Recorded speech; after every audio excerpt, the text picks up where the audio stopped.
त्यसैले त्यही अहिले हाम्रो कन्टिन्यू है साथीहरु। त्यसपछि नेक्स्ट टपिक छ हाम्रो अन द बेसिस अफ बरोवर।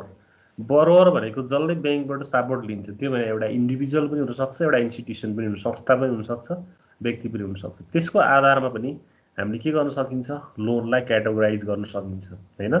त्यो लोन लिने मान्छे कस्तो वर्गीकरणको मान्छे हो त, त्यो आइदर त्यो इन्डिभिजुअल हो अथवा त्यो के हो, कर्पोरेसन हो हैन। त्यसरी चाहिँ हामीले लोनलाई के गर्न सकिन्छ, क्याटेगोराइज गर्न सकिन्छ। फर्स्टमा छ तिम्रो कन्ज्युमर लोन। अब नामबाटै क्लियर छ, हेर त कन्ज्युमर भनेको के कस्टमर हैन। कस्टमरले लिएको लोनलाई हामीले के भन्छ, कन्ज्युमर लोन भन्छ। कि नामबाटै क्लियर छ हैन। These are the credit facilities provided to the individual borrowers. Normally ब्याङ्कले क्रेडिट फ्यासिलिटी प्रोभाइड गर्दा एउटा इन्डिभिजुअल व्यक्तिलाई लोन दिन्छ, एउटा अर्गनाइजेसन भनेको जस्तै तिम्रो ABC company, XYZ company, Hyatt hotel, Everest तिम्रो होटल हैन। त्यसपछि गएर तिम्रो अरू कम्पनीहरू छ जुन त्यो बिजनेस हाउसलाई दियो भने चाहिँ इन्स्टिट्युसनल हो हैन। र कस्टमर भनेको के हो, व्यक्तिलाई दिएको लोन भयो। It is also called as a retail loan and a personal loan as well भने चाहिँ यसलाई के भन्छ तिम्रो रिटेल लोन भने पनि पर्सनल लोन भने पनि त्यही हो। यसमा ब्याङ्कले इन्डिभिजुअल व्यक्ति राम श्याम हरि गीता सङ्गीता भने जस्तो एउटा व्यक्तिलाई लोन दिन्छ हैन। The facility is provided on the basis of individual repayment capacity of the borrower. र यसमा चाहिँ तिम्रो ब्याङ्कले कसरी लोन दिन्छ त भन्दा त्यो व्यक्तिले टाइमली पैसा तिर्न सक्छ कि सक्दैन, लोनको ब्याज तिर्न सक्छ कि सक्दैन, लोनको इन्स्टलमेन्ट पेमेन्ट गर्न सक्छ कि सक्दैन, उसको इन्कम सोर्स के छ त्यो हेरेर मात्रै तिम्रो ब्याङ्कले कस्टमरलाई लोन प्रोभाइड गर्छ हैन। कस्टमरको इन्कमको सोर्स के हो, उसले टाइमली इन्ट्रेस्ट र प्रिन्सिपल पे गर्न सक्छ कि सक्दैन, त्यो इभ्यालुएसन गरेर मात्रै तिम्रो के गर्छ, ब्याङ्कले कन्ज्युमर लोन प्रोभाइड गर्छ है। अर्को छ तिम्रो नेक्स्ट टपिक्समा छ कमर्सियल लोन। यो नामबाटै क्लियर छ, हेर त। अब कमर्सियल भनेको के हो, बिजनेस हो क्या। अब बिजनेसको लागि प्रोभाइड गर्ने लोनलाई हामीले के भनिन्छ, कमर्सियल लोन भनिन्छ है। कम्पनीले बिजनेस हाउसहरूलाई प्रोडक्सन गर्नको लागि, सर्भिस प्रोभाइड गर्नको लागि तिम्रो जुन लोन प्रोभाइड गर्छ त्यसलाई चाहिँ हामीले के भनिन्छ, कमर्सियल लोन भनिन्छ है। These are the credit facility provided by the corporate house. यो भनेको ब्याङ्कले क्रेडिट फ्यासिलिटी प्रोभाइड गर्छ कर्पोरेट हाउसहरूलाई हैन, ठुल्ठुलो बिजनेस हाउसहरूलाई तिम्रो लोन प्रोभाइड गर्छ। फर्म भनेको बिजनेस फर्महरू हुन्छ, तिमीहरूले पढिसक्यो अब इकोनोमिक्समा हैन। फर्म भनेको एउटा इन्डिभिजुअल संस्था भयो। इन्डस्ट्री भनेको फर्मको तिम्रो कम्बाइन्डलाई चाहिँ के भन्छ, इन्डस्ट्री भन्छ। तिमीहरूले इकोनोमिक्समा पढायो होला हैन। कम्पनीहरूलाई एन्ड अदर कर्पोरेसन हैन। यो बाहेक डिफ्रेन्ट कर्पोरेसन जुन अर्गनाइजेसनहरू हुन्छ जसमा तिम्रो 2 or more than 2 share holders मिलेर खोलेको ठुल्ठुलो कम्पनी अथवा त्यसमा सोल ट्रेडिङ पनि हुनसक्छ हैन। त्यो बिजनेसलाई चाहिँ तिम्रो लोन दिन्छ भने यसलाई चाहिँ हामीले के भनिन्छ, कमर्सियल लोन भनिन्छ।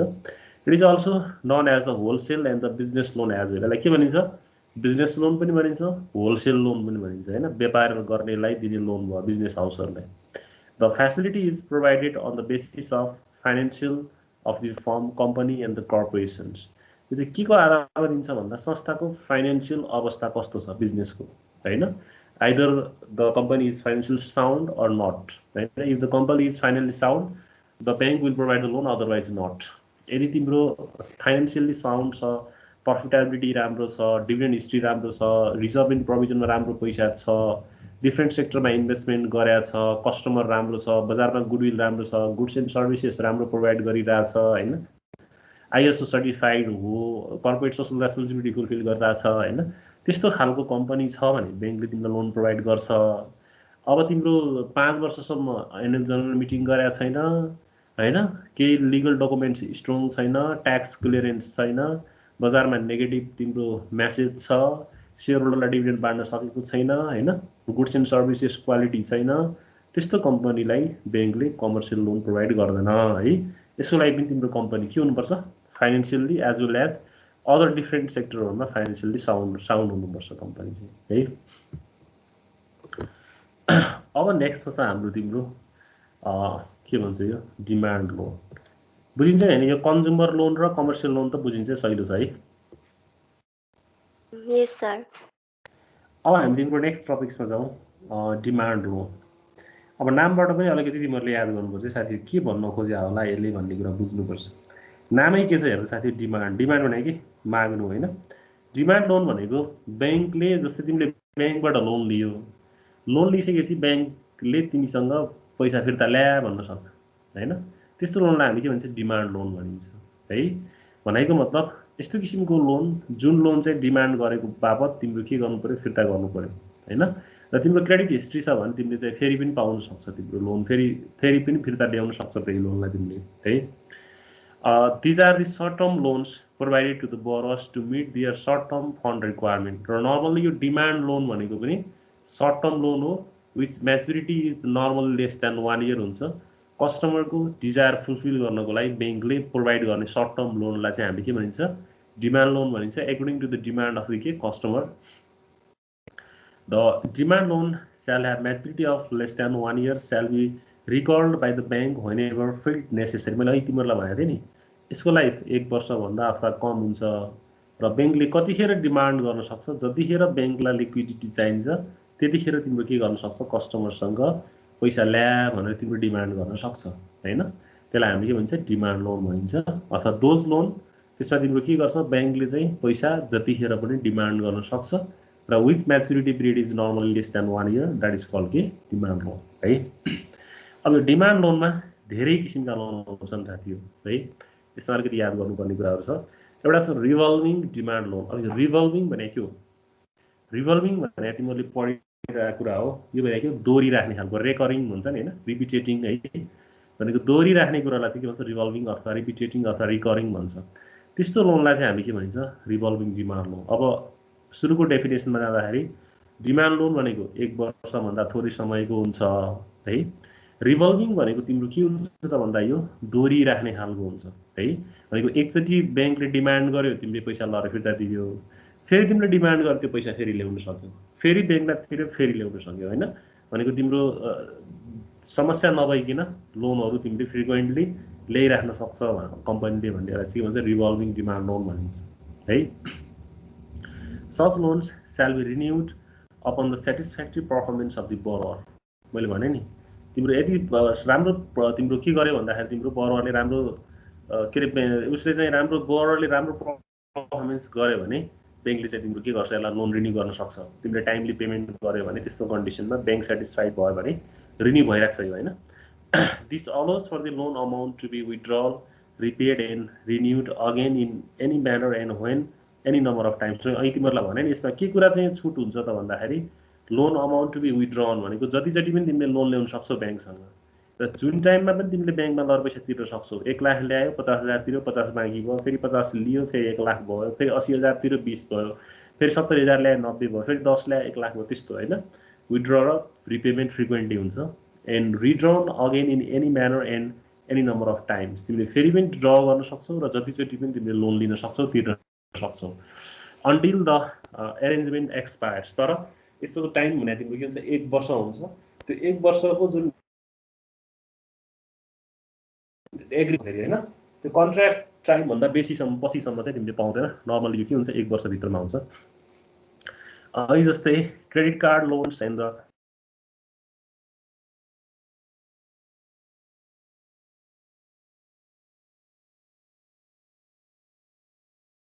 Are the revolving loan. यसमा के हुन्छ फेरि 1 महिना गरे हैन एक्सटेन्सन गर्यो तिमीले रिन्यू गरेर राख्न पाउँछ। ओभरड्राफ्ट पनि तिमीले बैंकबाट लोन लियो पैसा हाल्दियो फेरि लोन लियो पैसा हाल्दियो फेरि लोन लियो त्यस्तो गर्न पाउँछ ओडी लोन पनि हैन। अल्सो कल्ड एभरग्रीन लोन पनि भन्छ रिभल्भिङ डिमान्ड लोन। अब चाहिँ तिम्रो नन रिभल्भिङ डिमान्ड लोन। अब नामबाटै क्लियर भयो रिभल्भिङ भने तिम्रो के भयो 1 वर्ष भित्रमा तिमीले जतिखेर सुके जति पनि लोन लिन सक्यौ जति पनि तिर्न सक्यौ हैन। त्यो भने के भयो रिभल्भिङ। तर अमाउन्ट पनि फेरि लिमिट हुन्छ है जति पनि भने फेरि अरबौं पैसा लिन पाइदैन हैन। अब हामीसँग नन रिभल्भिङ डिमान्ड लोन। यस्तो किसिमको डिमान्ड लोनमा एकचोटि तिमीले बैंकसँग लोन लियो डिमान्ड लोन 1 वर्षको लागि तर पछि तिमीले यसलाई फेरि तिरेर फेरि तुरुन्तै निकाल्न पाउँदैन। त्यसको लागि तिमीले एउटा लोन तिर्यो भने अर्को नयाँ प्रोसेस गरेर फेरि लोन निकाल्नुपर्छ। फ्रिक्वेन्टली तिमीले झिक्ने तिर्ने गरेर राख्न पाउँदैन यसमा चाहिँ हैन। यसलाई चाहिँ के भन्छ नन रिभल्भिङ नदोहोरी राख्ने खालको भयो चाहिँ हैन। Non revolving credit is different from revolving credit in own major way हैन। यो रिभल्भिङ भन्दा फरक छ।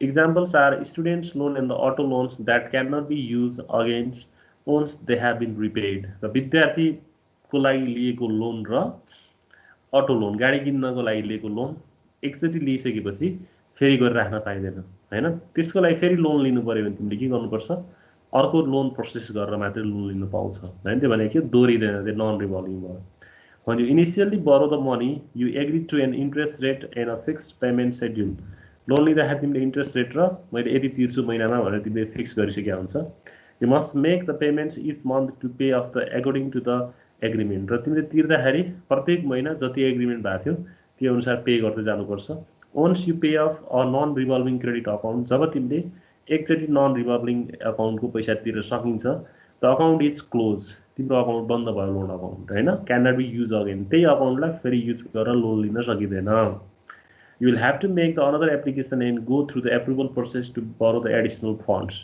अर्को लोन लिनु पर्यो भने अर्को एप्लिकेसन भर्नु पर्यो त्यसलाई एप्रुभल गराउनु पर्यो र तिम्रो के गर्नु पर्यो एडिशनल फन्डको लागि अर्को प्रोसेसमा जानु पर्यो लोन प्रोसेसमा गइसकेपछि मात्रै तिमीले के गर्न सक्छौ यो लोनबाट पैसा लिन सक्छौ के बुझ्नु पर्यो डिमान्ड लोन भने त्यस्तो लोन हो जसको लाइफ 1 वर्ष भित्र हुन्छ हैन त्यतिखेर चाहिँ बैंकले डिमान्ड गर्दाबित्तिकै कस्टमरले पैसा तिर्नुपर्छ रिभल्भिङ डिमान्ड लोन भनेको तिमीले बारम्बार पैसा बैंकबाट लोन लिइराख्न पाइयो जतिखेर पनि तिर्न पाइयो there is no restriction in the number of times हैन यो रिभल्भिङ भयो नन रिभल्भिङ भनेको एउटा लोन लिइसकेपछि त्यो लोन तिरिसकेपछि तिमीले फेरि त्यसैबाट पैसा निकाल्न पाउँदैन यदि अर्को फेरि पैसा निकाल्नु पर्यो भने तिमीले गो थ्रु द के अनदर प्रोसेसबाट तिमीले के गर्नुपर्छ पैसा निकाल्नुपर्छ भने यसलाई चाहिँ के भन्छ नन रिभल्भिङ डिमान्ड लोन भन्छ ठीक छ ल यसमा केही छ भने सोध्ने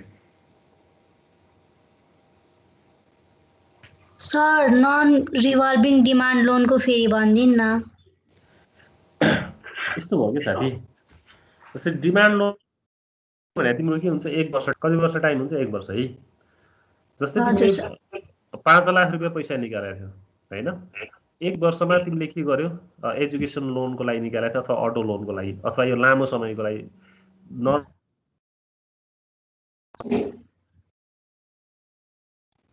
एकछिन ल हेलो हजुर नमस्ते नमस्ते के छ म त यता घरतिर छु यार रुमतिर के हो यार कस्तो छ नि लकडाउन छ ढुक्न छैन घुम्न छैन कोठाभित्र बसेको छ टेन्सन छ अरू यस्तै त्यस्तै हो आज भन्ने कुरा सुनेको थिएँ हैन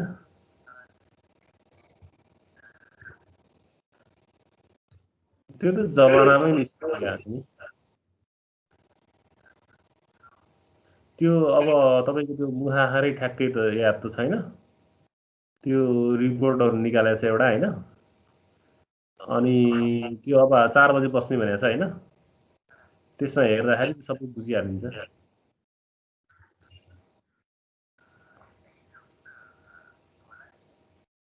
उता भन्दा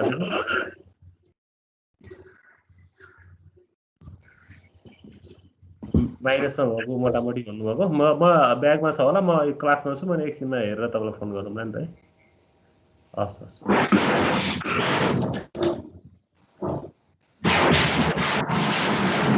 यसमा नन रिभल्भिङमा चाहिँ जस्तै तिमीले के गर्यो लोन लिएर आए ब्याङ्कसँग एकचोटि हैन लोन लिइसकेपछि तिमीले त्यो बिस्तारै बिस्तारै गरेर त्यो लोन तिर्न सक्यौ अब फेरि त्यही जुन पहिला अप्लाई गरेको प्रोसेसबाट फेरि तिमीले लोन निकाल्न पाउँदैन त्यो लोन तिम्रो क्लोज भइसकेपछि अब पैसा चाहियो भने तिमीले अर्कै लोन प्रोसेस गर्नु पर्यो के भनेको दोहोरिन्न पहिला चाहिँ तिम्रो के हुन्थ्यो एकचोटि लोन ल्याए तिर्यो फेरि पनि ल्याउन पाउँथ्यो तिमीले हैन तर यसमा चाहिँ तिम्रो के हुँदैन त भन्दाखेरि तिम्रो एकचोटि लोनको टाइम सकिसकेपछि तिमीले अर्को प्रोसेस गरेर लोन निकाल्नु पर्छ हैन यसलाई चाहिँ हामीले के भन्छ नन रिभल्भिङ